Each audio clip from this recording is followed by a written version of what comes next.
बिस्मिल्लाहिर्रहमानिर्रहीम। अस्सलाम वालेकुम। आज के हमारे सबक का नाम है बादल का गीत। ये अहमद नदीम कासमी की नज़म है।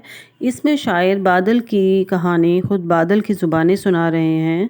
शायर कहते हैं कि बादल अपनी ज़िंदगी की कहानी सुनाते हुए कहता है, मेरा घर समंदर की गहराइयों में था। मैं समंदर की लहरों के ऊपर बसेरा करता।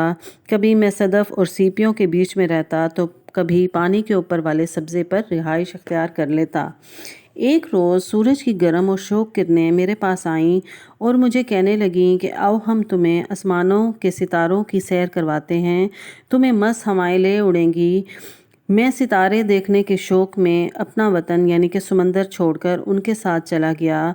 हवाओं ने मुझे अपने कंधे पर बिठाया और मुझे समंदरों से निकालकर पहाड़ों पर ले गईं। हवा की एक तेज़ झक्कड़ ने मुझे एक पहाड़ के सामने किया और कहा कि इससे लड़कर दिखाओ। जो ही मैं पहाड़ की तरफ बढ़ा तो पहाड़ ने मुझे पीछे की तरफ धक्का दे दिया। मैं दोबारा आगे बढ़ा। मैं उसके मुकाबले में गरज रहा था। पहाड़ भी गुस्से से बफरा हुआ था और हम इस तरह से लड़ने लगे।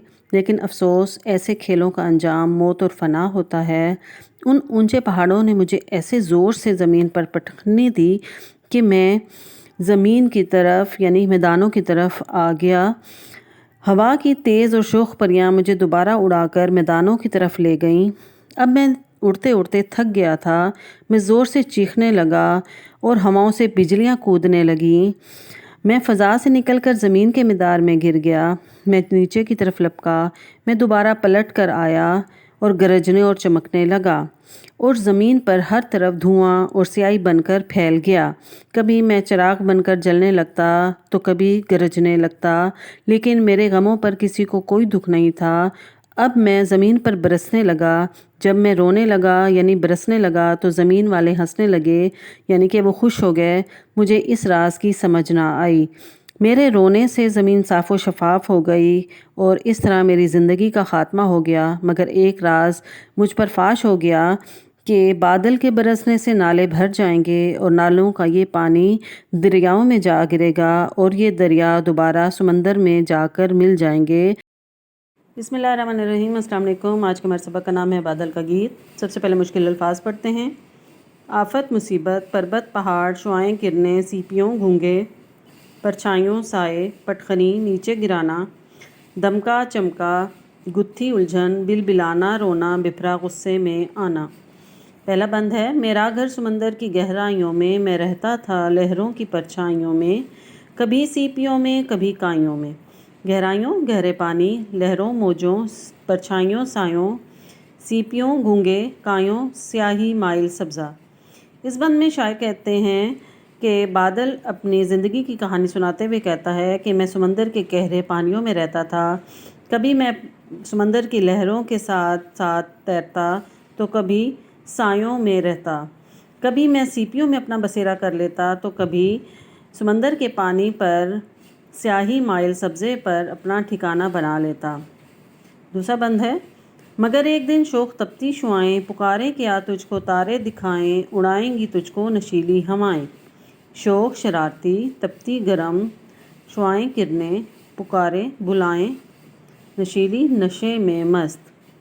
इस बंद में शायर कहता है कि बादल अपनी कहानी सुनाते हुए कहता है कि मैं समंदर में अपनी ज़िंदगी गुजार रहा था कि एक दिन सूरज की गर्म और शरारती शुआएं मेरे पास आईं और उन्होंने मुझे बुलाया और उन्होंने कहा कि आओ तुम हमारे साथ आओ, हम तुम्हें तारे दिखाएंगे और तुम्हें नशे में मस्त लहराती हुई हवाएं अपने दोष पर तुम्हें झूले झुलाएंगी।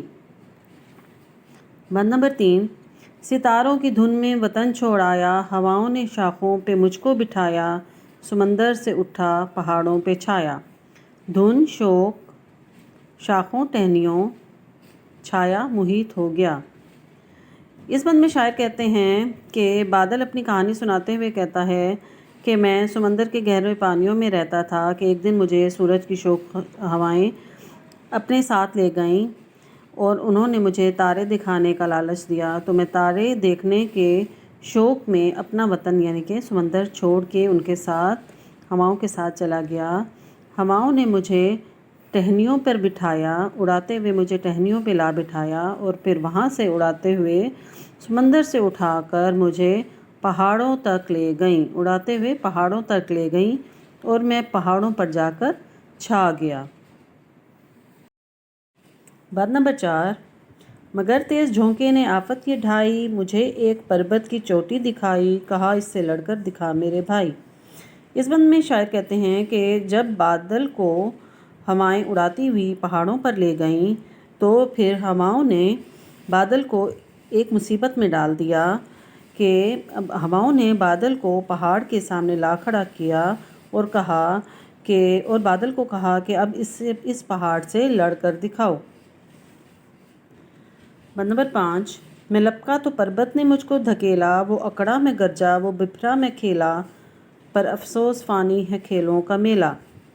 لپکا آگے بڑھا، پربت پہاڑ دھکیلا دھکا دیا، گرجا دھاڑا، بپھرا غصے میں آیا، فانی ختم ہونے والی۔ اس بند میں شاعر کہتا ہے کہ جب ہواؤں نے بادل کو پہاڑ کے سامنے لا کھڑا کیا اور اسے لڑنے کو کہا تو بادل پہاڑ سے لڑنے کے لیے آگے بڑھا تو پہاڑ نے بادل کو پیچھے دھکا دے دیا۔ جب پہاڑ نے بادل کو دھکا دیا تو پھر بادل اکڑا اور زور سے دھاڑا تو پہاڑ کو بھی غصہ آ گیا۔ اب ان دونوں میں لڑائی کا کھیل شروع ہو گیا، لیکن افسوس کہ دنیا میں تمام کھیل تماشے ختم ہونے والے ہیں۔ بند نمبر 6، پہاڑوں نے ایسی مجھے پٹخنی دی کہ تنگ آ کے میدان کی میں نے راہ لی، مجھے لے اڑیں شوخ پریاں ہوا کی۔ پٹخنی دی نیچے گرایا، راہ لی راستہ اختیار کیا، شوخ شرارتی۔ اس بند میں شاعر کہتا ہے کہ جب بادل پہاڑ سے لڑ رہا تھا تو پہاڑوں نے بادل کو زور سے نیچے گرایا۔ اب بادل پہاڑ سے لڑتے لڑتے تھک گیا تھا اور اس نے تنگ آ کر اب میدانوں کی طرف کا راستہ اختیار کیا۔ اب اسے ہواؤں کی پریاں یعنی کہ ہواؤں کی لہریں اسے اڑاتی ہوئی میدان کی طرف لے گئیں۔